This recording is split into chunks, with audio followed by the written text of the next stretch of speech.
E-Magazine, le magazine des décideurs du Sud. Efficace qu'il a ordonné pour stopper la descente des hordes djihadistes sur la capitale du Mali. C'est une menace pour tous ceux qui aiment la liberté, la souveraineté et l'intégrité territoriale de ce pays. Nous coopérons également avec les États de la CEMAC, de la CEAC, ainsi que les troupes françaises pour stabiliser la situation en République centrafricaine. Nous avons parlé de tout cela et surtout aussi nous avons, le Cameroun est lancé dans un vaste programme de modernisation de routes, autoroutes, de ports, aéroports, etc. à loin d'ici. Nous sommes venus pour demander aux hommes d'affaires français de venir participer à ce grand mouvement de développement que nous avons lancé. Monsieur le Président, ça fait plus de 30 ans que vous êtes au pouvoir. Est-ce que vous n'êtes pas un peu fatigué? Est-ce que vous ne pensez pas céder votre place et à voir quelqu'un d'autre arriver en tête? J'ai l'air si fatigué. est-ce que le Cameroun va envoyer des troupes? Le problème, finalement, n'est pas mon problème. Je ne suis pas au pouvoir par la force. C'est le peuple camerounais qui m'a élu au milieu de 20 ou 30 autres candidats. Alors, évidemment, personne n'est éternel, mais ce qui me préoccupe maintenant, c'est conduire le mandat et tenir les engagements que j'ai. Monsieur le Président, quelle est votre implication? Au Cameroun, Monsieur le Président, est-ce que vous l'avez abordé avec le président Hollande? Nous avons abordé presque tous les problèmes. Nous n'avons pas de problème de droits de l'homme. Voilà un pays où on dit beaucoup de choses, mais les Camerounais sont parmi les Africains les plus libres. Il y a combien de journaux? Une vingtaine, une trentaine, les télévisions, les radios, il n'y a aucune censure. Les droits de l'homme, il n'y a pas de torture, il n'y a pas de disparition.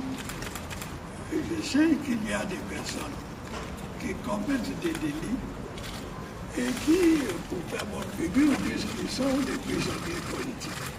Quand vous avez détourné les fonds et que les tribunaux vous condamnent, voulez-vous qu'on fasse? Nous sommes un pays où il n'y a pas de prisonniers politiques, il n'y a pas de torture, les gens sont libres. Et on a plus de 200 partis qui sont libres, des syndicats. Monsieur le Président, quelle est votre implication personnelle pour l'intégration régionale? Je vais compléter la question, Monsieur le Président, si vous le souhaitez. Michel Atangana, puisque vous parliez des droits de l'homme, est considéré comme un otage dans votre pays. Est-ce que vous allez bientôt ordonner sa libération? Le problème de Michel Thierry Atangana, que j'ai connu par les dossiers, je ne le connais pas personnellement, ne peut pas être un ennemi politique. C'est un homme qui a été condamné par les tribunaux pour le détournement de deniers. Et son affaire est en instance. Il a fait appel et il a saisi également la Cour suprême. Nous attendons la décision de la Cour suprême pour voir ce qu'il y a lieu de faire. Notre souci, c'est qu'il y ait le maximum de gens libres, mais je ne veux pas contrarier les décisions de justice. Donc je reviens sur ma question, Monsieur le Président. La question de la double nationalité au Cameroun, est-ce qu'elle est à l'ordre du jour? Toujours, nous y réfléchissons. Mais j'avais compris deux choses.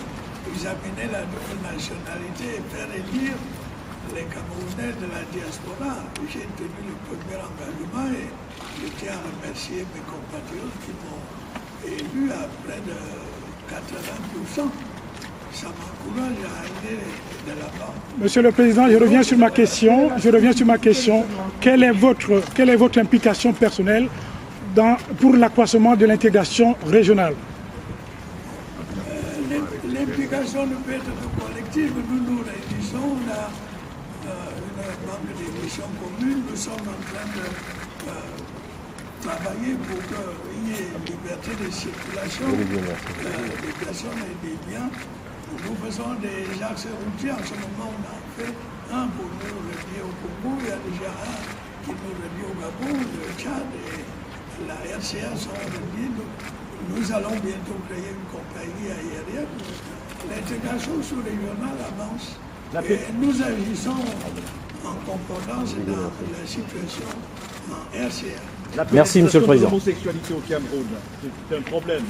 Il y a des homosexuels en prison au Cameroun. Est-ce que vous avez abordé cette question avec le président Hollande? Je n'ai pas abordé ce problème, mais avant que je ne sois président, le code pénal chez nous, l'article 347, punissait cette chose, ce délit.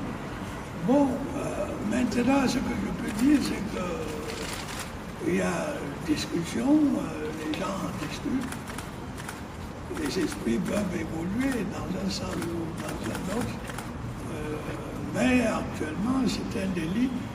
Nous venons d'ailleurs d'apprendre que des gens détenus pour homosexualité ont été libérés. Donc il y a une évolution des esprits. Merci, Monsieur le Président. Désespéré. Merci. Merci, Monsieur le Président. On a vu des graves manquements, il y a des problèmes sociaux, des problèmes sanitaires liés à la activité de la PHP, de la compagnie pétrolière au Cameroun. Est-ce que vous pouvez nous expliquer un peu pourquoi le gouvernement fait rien par rapport à ça? Le gouvernement essaie de régler le gouvernement a beaucoup de problèmes, mais pour avoir plus de détails, il y a le ministre de l'économie. Nous n'avons pas négligé ce problème, mais il fait partie de ceux que nous essayons de régler. Mais est-ce que vous essayez de faire quelque chose contre ce problème, ou est-ce que vous soutenez au contraire l'activité de la compagnie pétrolière dans le Congo? Mais bien sûr, les compagnies bananières accroissent l'activité économique, créent les emplois. Nous soutenons toutes les sociétés. Il y a des problèmes sociaux, il y a des problèmes sanitaires qui ont été relevés là-bas, et pourtant les gens se plaignent que l'État ne fait rien pour eux. Qu'est-ce que vous pouvez dire à tous ces gens? Ces problèmes seront résolus. Merci, Monsieur le Président. Merci.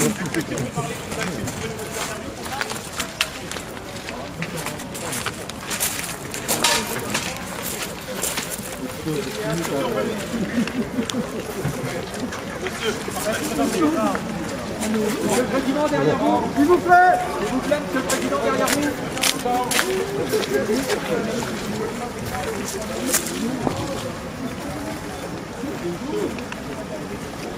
Monsieur Hollande, une question. Merci.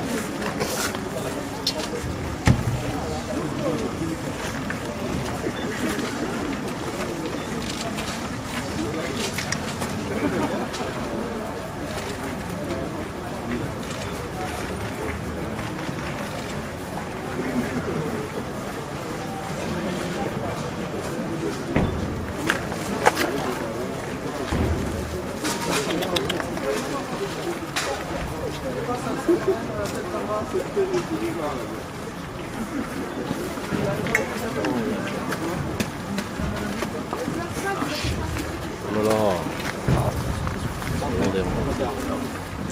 Il est rentré.